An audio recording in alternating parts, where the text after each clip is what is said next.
Silakan anak-anak buka buku tema 8, subtema 1, pembelajaran 5. Kita akan belajar pembelajaran 5 di halaman 35. Silakan dibuka halaman 35.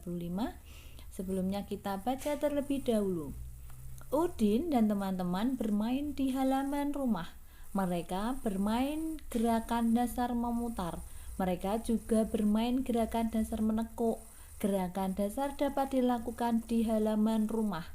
Keadaan halaman rumah perlu diperhatikan ketika bermain. Oleh karena itu, halaman rumah harus bersih dan tidak licin. Halaman rumah yang kotor harus dibersihkan. Air yang tergenang juga harus dikeringkan terlebih dahulu. Hal ini berguna untuk keselamatan ketika bermain. Nah, kita amati gambar di bawah ini. Apa yang sedang mereka lakukan? Nah, ada Siti, ada Udin, ada Beni, ada Dayu. Apa yang sedang mereka lakukan?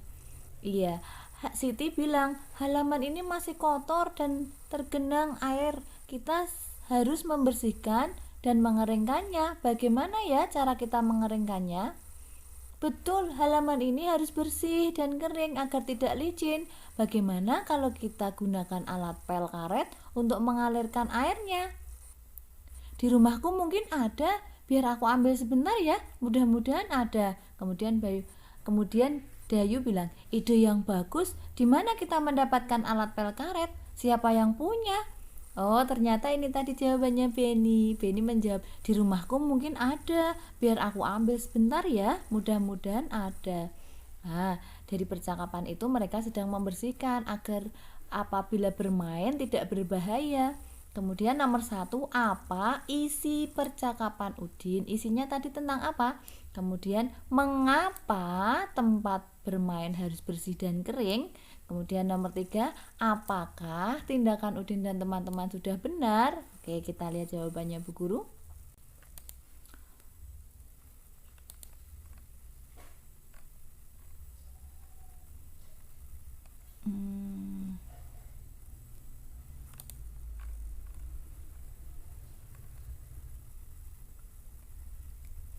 Nih halaman 35 dan 36.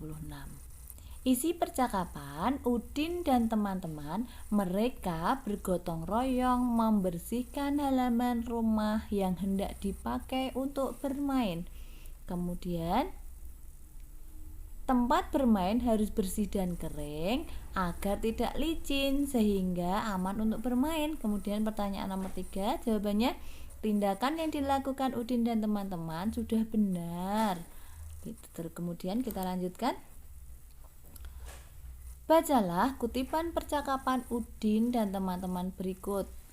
Bagaimana cara kita mengeringkannya? Bagaimana cara kita mengeringkannya? Kemudian nomor 2, bagaimana kalau kita gunakan alat pel karet untuk mengalirkan airnya? Iya, kemudian nomor 3, di mana kita mendapatkan alat pel karet? Iya, kemudian nomor 4, siapa yang punya? Nah, pernah Bu Guru jelaskan ya pada pembelajaran sebelumnya bahwa di sini ada kata apa anak-anak? Kalau di sini ada tanda apa? Iya, betul, di sini ada tanda tanya. Kalau di akhirnya ada tanda tanya, maka di awalnya pasti ada kata tanya.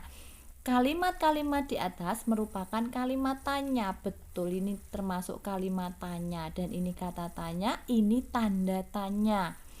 Kalimat tanya digunakan untuk menanyakan sesuatu. Di setiap akhir kalimat tanya selalu dibubuhkan tanda tanya. Nah, seperti ini tanda tanya itu. Kita dapat menggunakan kata, apa kata tanya itu? Ada siapa, di mana, dan bagaimana pada kalimat tanya. Kemudian diskusikan dengan teman isi gambar dengan mengikuti petunjuk berikut. Duduklah berpasangan dengan temanmu, amati gambar berikut dengan teliti. Waduh, sedang apa itu ya? Sedang apa mereka? Tuliskan pertanyaan-pertanyaan yang sesuai dengan isi gambar tersebut.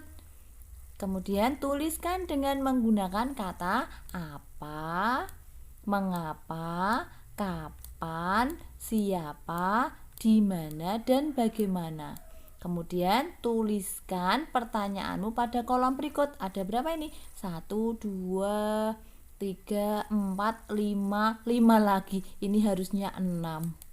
Tapi di sini ditulis 5-nya 2 kali.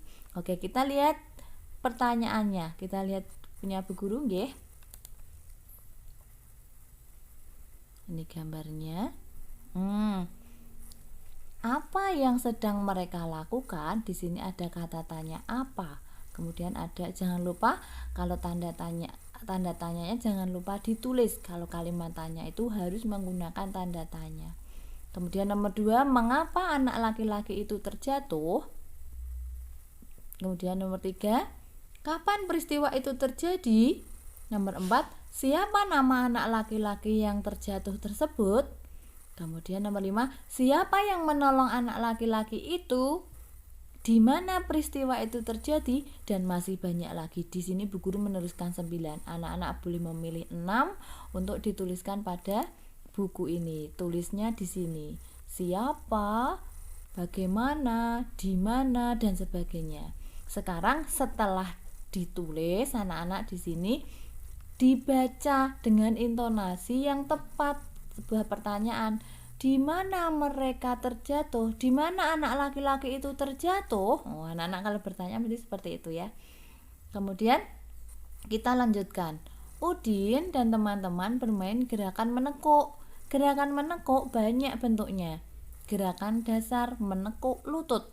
Gerakan menekuk lutut bertujuan untuk melatih kekuatan otot paha. Selain itu berguna juga untuk kelenturan kaki. Berikut beberapa gerakan menekuk lutut. 1. Gerakan setengah jongkok. Ini seperti ini gambarnya. Gerakan dasar menekuk lutut setengah jongkok. Kemudian nomor 2, gerakan jongkok penuh. Anak-anak bisa mempraktekkan di rumah. Gerakan dasar menekuk lutut jongkok penuh. Gerakan menekuk lutut dapat juga dibuat dalam kegiatan bermain. Kita dapat bermain kucing jongkok. Bermain kucing jongkok dapat dilakukan di air atau di darat. Perhatikan gambar ini. Nah, dikejar, nanti kemudian setelah dipegang jongkok, tidak jadi gitu permainannya. Pernah ya bermain seperti itu ya? Kemudian ini yang di dalam kolam, bermain kucing jongkok di air. Oke, cara bermainnya anak-anak bisa membaca di sini. Sambil berlatih membaca, anak-anak silahkan baca 1 sampai 10 cara bermain kucing jongkok di darat. Kemudian ada lagi cara bermain kucing jongkok di air. Nah, nanti anak-anak baca biar paham cara bermainnya. Dan sambil berlatih membaca ya anak-anakku 1 sampai 6. Iya. Kemudian boleh mencoba lakukan kegiatan berikut dengan benar. Setelah tadi keduanya dibaca, boleh dicoba. 1. Gerakan dasar menekuk lutut setengah jongkok. Kemudian gerak dasar menekuk lutut Bu Guru ulangi. 2. Gerak dasar menekuk lutut jongkok penuh. Kemudian yang ketiga, bermain kucing jongkok. Iya. Nah, di sini ayo membaca. Nanti anak-anak tugasnya membaca lagi. Ini lebih banyak membaca, anak-anak akan semakin pandai ya. Kemudian setelah dibaca tadi, diskusikan dengan temanmu kegiatan-kegiatan berikut. Diskusikan contoh kegiatan olahraga lain yang mencerminkan sikap persatuan dalam keberagaman. Tuliskan hasil diskusimu pada tabel berikut. Kira-kira apa ya? Nah, kita lihat punya Bu Guru, kira-kira permainannya apa ya? Oh, ternyata banyak sekali. Di sini Bu Guru ada 8, anak-anak nanti bisa memilih. Ada bermain kucing jongkok, yang kedua bermain menirukan gerakan binatang berjalan di air, kemudian bermain menjaring ikan, kemudian bermain kucing dan tikus di air, bermain penguin dan singa laut, bermain pipa sumur, bermain gobak sodor, dan yang terakhir bermain sepak bola. Iya, ternyata banyak sekali. Ceritakan salah satu olahraga yang pernah kamu lakukan bersama temanmu. Ceritakan dengan jujur di depan temanmu. Tentu anak-anak pernah ya bermain di kolam renang, dimanapun itu. Nah, kita harus tetap mencerminkan sikap persatuan dalam keberagaman. Oke? Sampai di situ untuk pembelajaran 5, sampai bertemu di pembelajaran 6. Wassalamualaikum warahmatullahi wabarakatuh.